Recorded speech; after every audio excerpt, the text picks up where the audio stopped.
বাংলাদেশ সৃষ্টির শুরুর দিকে বাংলাদেশ দুইটা বড় সংকটে পড়ে। একটা ছিল ৭০-এর নির্বাচন এবং নির্বাচন পরবর্তী স্বাধীনতা সংগ্রাম। দ্বিতীয়টা ছিল ১৯৭৫-এ শেখ মুজিবকে সপরিবারে হত্যা এবং হত্যা পরবর্তী বিপ্লব প্রতি বিপ্লব। ৭০ নির্বাচন পরবর্তী স্বাধীনতা সংগ্রামে শেখ মুজিব জাতীয় নেতা হয়ে ওঠেন, কিন্তু দুর্ভাগ্যজনক ব্যাপার হচ্ছে উনি সেটা বেশি দিন ধরে রাখতে পারেন নাই। যে মানুষটাকে সামনে রেখে বাংলাদেশের মানুষ স্বাধীনতা সংগ্রাম করেছিল, সেই মানুষটাকে যেই দিন মেরে ফেলা হলো সেই দিন বাংলাদেশের মানুষ মিষ্টি বিতরণ করেছিল। এরকম একটা কথা বলে হুমায়ুন আহমেদ অনেক বেশি আফসোস করেছিলেন।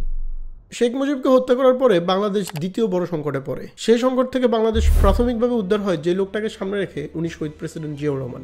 জিয়াউর রহমান ক্ষমতা নিয়েছেন এই খবরে সিপাহী বিদ্রোহী সবাই তাদের অস্ত্র রেখে ব্যারাকে ফিরে গিয়েছিল। এটা তৎকালীন সেনাবাহিনী এবং রাজনৈতিক দলের সবাই এক বাক্যে স্বীকার করে। জিয়াউর রহমানও জাতীয় নেতা হয়ে উঠেছেন। দায়িত্ব পাওয়ার পরে উনি যেটা করে গেছেন, যে উদাহরণগুলো রেখে গেছেন, সেগুলো অনন্য। জিয়াউর রহমান মানুষটা কেমন ছিলেন এই প্রশ্নের উত্তরে হুমায়ুন আহমেদের একটা লেখা অনেক বেশি জনপ্রিয়। জিয়া মানুষটা সৎ ছিলেন, এতে কোনো সন্দেহ নেই। লোক দেখানো সৎ না, আসলেই সৎ। মৃত্যুর পর দেখা গেল জিয়া পরিবারের কোনো সঞ্চয় নেই। জিয়াউর রহমান শহীদ হওয়ার পরে জিয়া পরিবারের ঢাকা শহরে থাকার মতো একটা বাড়ি ছিল না। এছাড়াও তারেক রহমান এবং তার ছোট ভাই কোকোর একটা ভিডিও যেখানে দেখানো হয়েছিল জিয়াউর রহমানের শার্ট ছোট করে কেটে তারেক রহমান পরে বসে আছে। সাবেক প্রেসিডেন্টের পরিবারের এই দুর্দশা দেখে তৎকালীন সরকারের প্রধান এরশাদ জিয়া পরিবারকে ক্যান্টনমেন্টে থাকার জন্য একটা বাড়ি দেয়। কিন্তু দুঃখজনক হলেও সত্য, শেখ হাসিনা জিয়া পরিবারকে সেই বাড়ি থেকেও বের করে দেয়। এরশাদের স্বৈরাচার হয়ে ওঠার ঘটনাটাও ছিল বাংলাদেশের সংকটকালীন আরেকটা মুহূর্ত। সেই সংকট মোকাবেলায় যে দুজনের নাম সবচেয়ে বেশি আলোচিত ছিল, তার মধ্যে একজন ছিলেন শেখ হাসিনা, আরেকজন ছিলেন বেগম খালেদা জিয়া। সেই সংকট অনেকটা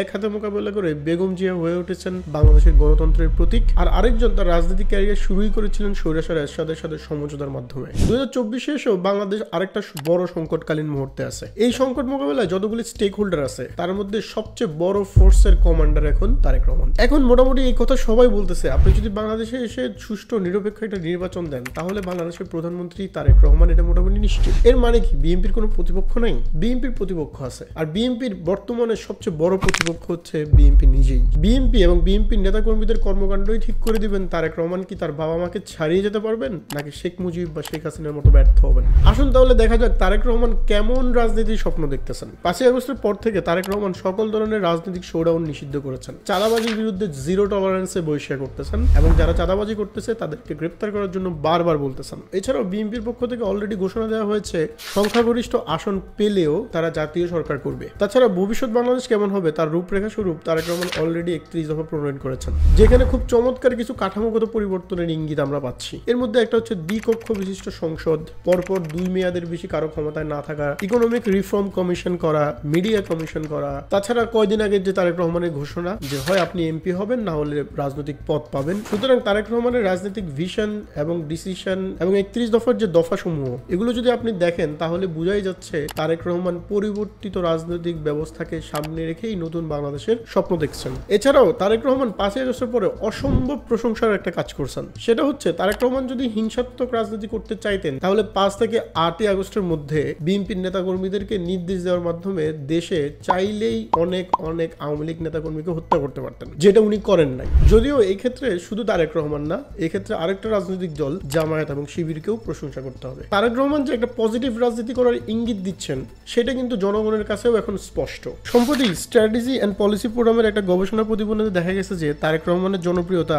আগের চেয়ে অনেক বেশি বেড়েছে। সেই গবেষণায় দেখা গেছে যে তারেক রহমানের প্রতি ইতিবাচক মনোভাবের হার 77.1%, যেখানে নিরপেক্ষ আছে 14.3% এবং মাত্র 8.6% তারেক রহমানের প্রতি নেগেটিভ। তারেক রহমানের এই ভিশন কতদূর পর্যন্ত আগাবে এবং তারেক রহমান কতদূর পর্যন্ত সফল হবেন, সেটা পুরোপুরি নির্ভর করছে সামগ্রিকভাবে বিএনপির কর্মকাণ্ড কেমন হবে। তাহলে এখন দেখা যাক সব মিলিয়ে বিএনপি কেমন করছে। 5ই আগস্টের পর বিএনপির 2 গ্রুপে মারামারি এবং 2 গ্রুপে সংঘর্ষ, এমন নিউজ নিশ্চয়ই আপনারা কম দেখেন নাই। 5ই আগস্টের পর বিএনপি নেতার চাঁদাবাজি, এরকম নিউজও আপনারা কম দেখেন নাই। বিএনপি রাজনীতির তৃণমূলে শক্তি প্রয়োগের যে বাজে কালচার, সেটা নিয়ে সমালোচনা চলমান। তাছাড়া বিএনপি কিংবা তারেক রহমানের সরাসরি নিষেধাজ্ঞা থাকার পরেও এত চাঁদাবাজির নিউজ, নিজেদের মধ্যে সংঘর্ষ, কমিটি পছন্দ না হইলে নিজেদের বিরুদ্ধে নিজেরাই মিছিল দেওয়া ইত্যাদি অনেক ব্যাপারের মাধ্যমে বিএনপির নেতাকর্মীরা নিজেই নিজেদের প্রতিপক্ষ হয়ে দাঁড়াচ্ছেন। আমরা এর আগেও একবার বলছিলাম, বিএনপির যদি এখন কোনো প্রতিপক্ষ থাকে তাহলে সেটা বিএনপি নিজেই। বিএনপিকে যদি কেউ ক্ষমতার বাইরে রাখতে পারে, তাহলে সেই সুযোগ করে দেওয়ার জন্য দায়ী বিএনপি নিজেই থাকবে। তারেক রহমানের বক্তব্য,